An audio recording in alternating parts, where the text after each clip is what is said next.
কি খবৰ ভালনে সকলোৰে আজি অন্য এটা নতুন ভিডিঅ'লৈ মই হিমাদ্ৰী হাজৰিকা আপোনালোকক সকলোকৈ স্বাগতম জনাইছোঁ আৰু আজি ভিডিঅ'টো মই আৰম্ভ কৰিছোঁ আমি থকা ঘৰৰ চৰ্তৰ ওপৰৰ পৰা আৰু আমাৰ ঘৰৰ চৰ্তৰ ওপৰত বহুত ধুনীয়া ধুনীয়া ফুল আছে আৰু আপোনালোকে চাগে সকলোৱে ফুল ভাল পায় ন আৰু ময়ো বহুত ভাল পাওঁ ফুল সেইকাৰণে আজি ভাবিলোঁ যে আপোনালোকক ভিডিঅ'ৰ যোগেদি আমি থকা ঘৰৰ চৰ্তৰ ওপৰৰ ফুলবিলাকৰ সৌন্দৰ্যটো দেখাই আপোনালোকক ভিডিঅ'টো আৰম্ভণি কৰোঁ আৰু আহকচোন চাই যাওক আমাৰ ফুলবিলাক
আমি মাছ আনিবৰ কাৰণে ওলাইছোঁ ইমান ঠাণ্ডা ইয়াত চাওকচোন বৰষুণ দি আছে বাহিৰত ইয়াত ছাতি লৈ আমি ওলাইছোঁ হাই কৈ দিয়া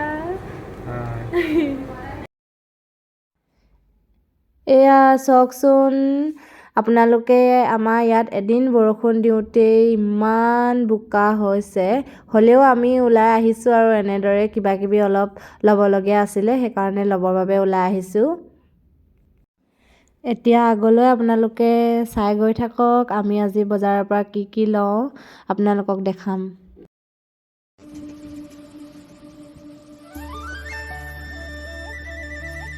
এতিয়া আমি মাছ ল'বৰ বাবে মাছৰ দোকান আহি পালোহি আৰু ইয়াত আমি মাছ চাই আছোঁ কোনজনী ল'ম এয়া লাষ্টত সিদ্ধান্ত কৰিলোঁ যে আমি কাটলা মাছকে লওঁ বহুত টেষ্টি হয় কাটলা মাছ সেইবাবে আমি কাটলা মাছ লৈছোঁ এয়া আমি বজাৰ কৰি আহি ঘৰ সোমালোহি এয়া এতিয়া আমি মাছখিনি ধুনীয়াকৈ ধুই মেলি চাফা কৰি ফ্ৰাই কৰিবৰ বাবে ৰেডি কৰি লৈছোঁ আৰু এতিয়া আমি ইয়াত ধুনীয়াকৈ হালধি আৰু নিমখ সানি লৈছোঁ এতিয়া আমি ফ্ৰাই কৰিম কেৰাহী গৰম মাছ ফ্ৰাই কৰিবৰ কাৰণে তেল দি লৈছোঁ এতিয়া আমাৰ তেল গৰম হৈ গ'ল এতিয়া আমি ইয়াত সকলোবিলাক দি ফ্ৰাই কৰি ল'ম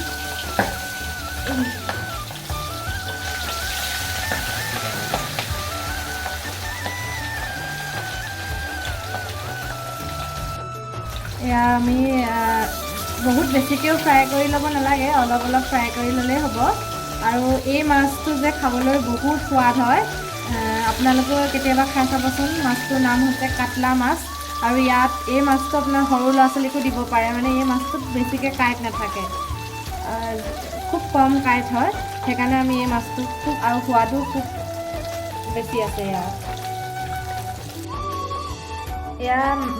এয়া কাটলা মাছ মই ইয়াত ধুনীয়াকৈ ফ্ৰাই কৰি ল'লোঁ আৰু আজি মই কাটলা মাছ কিহৰ লগত বনাম এয়া চাওক এয়া সৰিয়হৰ শাকৰ লগত বনাম সৰিয়হ শাক এয়া সৰিয়হ শাকৰ লগত বনাম বহুত টেষ্টি হয় খাবলৈ এয়া সৰিয়হ শাক মিহি মিহিকৈ এনেদৰে কুটি লৈছোঁ তাৰপাছত এয়া আলু দুটা আলু এনেদৰে বইল কৰি লৈছোঁ আলু দুটা আৰু এয়া এটা বিলাহী লৈছোঁ এয়া এটা পিঁয়াজ এয়া কেঁচা জলকীয়া এয়া আদা নহৰু আমি থেতালি লৈছোঁ আৰু এয়া শুকান জলকীয়া আৰু এয়া দুটামান জিৰা লৈছোঁ আৰু এতিয়া আহক আমি বনাওঁ ভজা কেৰাহীতে এয়া বইল কৰি লোৱা আলুকেইডোখৰ অলপ ফ্ৰাই কৰি ল'ম কালাৰৰ কাৰণে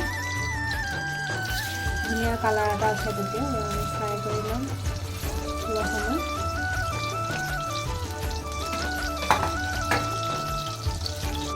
ফ্ৰাই কৰোঁতে অলপ হালধি দি পিনি ফ্ৰাই কৰিছোঁ আলুকেইডোখৰ।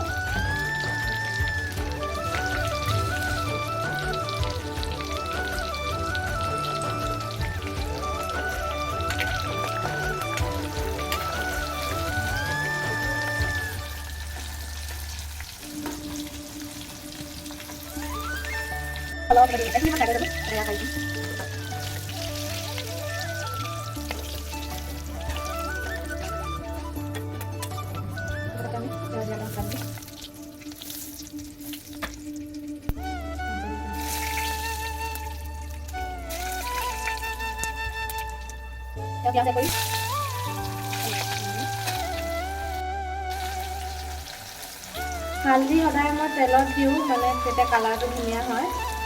দি দিলোঁ। এতিয়া অলপ ভাজি লোৱাৰ পিছত আমি ইয়াত এয়া সৰিয়হ শাক কাটি লৈছিলোঁ যে এয়া এড কৰি দিছোঁ।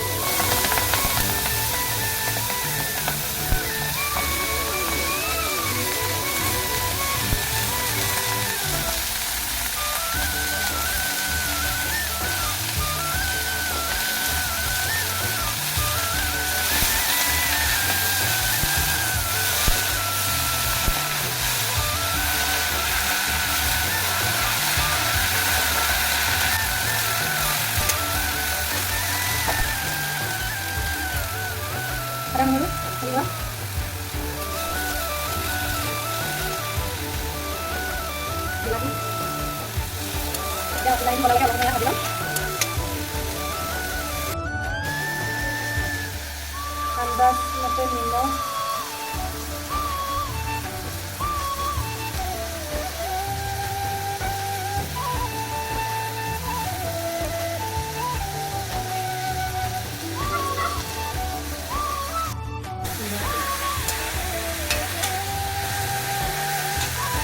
সেউজীয়া শাক বনালে ঢাকন দি বনাব নালাগে, তেতিয়া এই সেউজীয়া কালাৰটো মানে গুচি যায়। সেইকাৰণে ঢাকন নিদিয়াকৈ সদায় বনাব লাগে। এয়া মই কাশ্মীৰী মিৰ্চ পাউডাৰ অলপ, এয়া জিৰা পাউডাৰ অলপ, এয়া ধনিয়া পাউডাৰ অলপ দি দিম।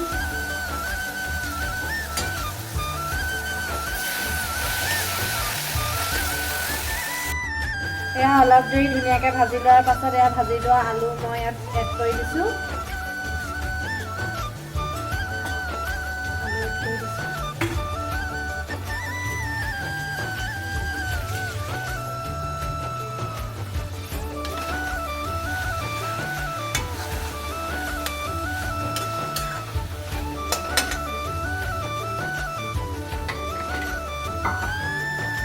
এতিয়া এয়া গৰম পানী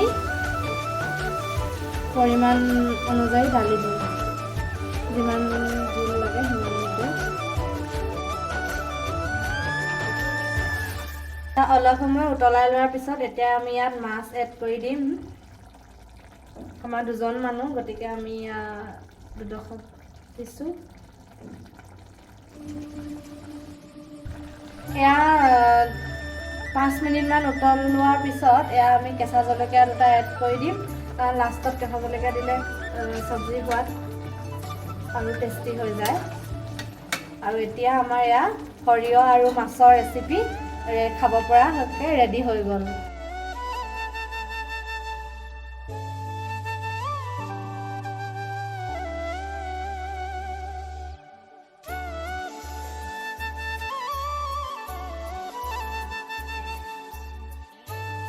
আমি যে মাছ আনিছিলোঁ তাৰ লগত মানে এয়া পেটু আহিছিলে, এতিয়া পেটু মই ভাজিব লগা লৈছোঁ।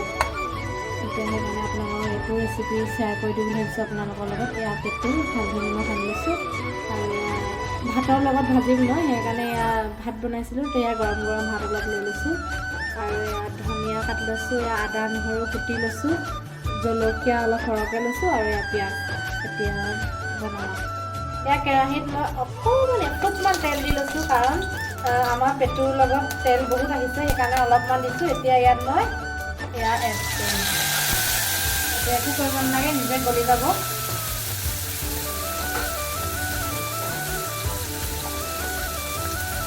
অকণমান আৰু অলপ নিমখ,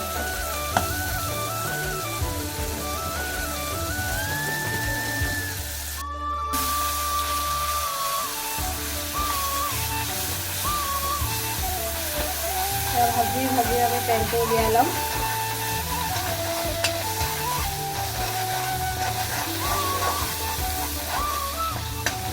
দেখিছে কিমান তেল ওলাইছে ইয়াৰ পৰা, আৰু তেল ওলাব, আৰু অলপ ভাজিম। ইমান তেল ওলালে এতিয়া আমি ইয়াত কাটি লোৱা পিঁয়াজ আৰু জলকীয়া দি দিম।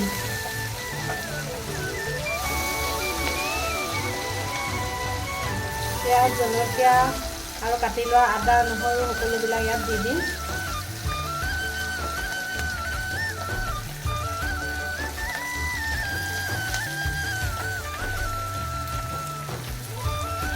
লোৱাৰ পাছত আমি ইয়াত এতিয়া বনাই লোৱা ভাত লৈছিলোঁ যে ইয়াত মিক্স কৰি দিম।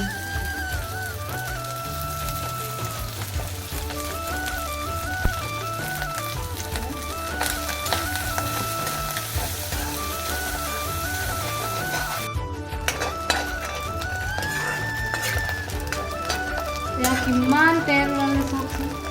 এতিয়া ইয়াত নমাব পৰা হৈ গ'ল। এতিয়া মই ইয়াত ধনিয়া কাটি লোৱা ধনিয়া এড কৰি দিম, আৰু ইয়াত আমাৰ পেটু ভাজি ৰেডি হৈ গ'ল।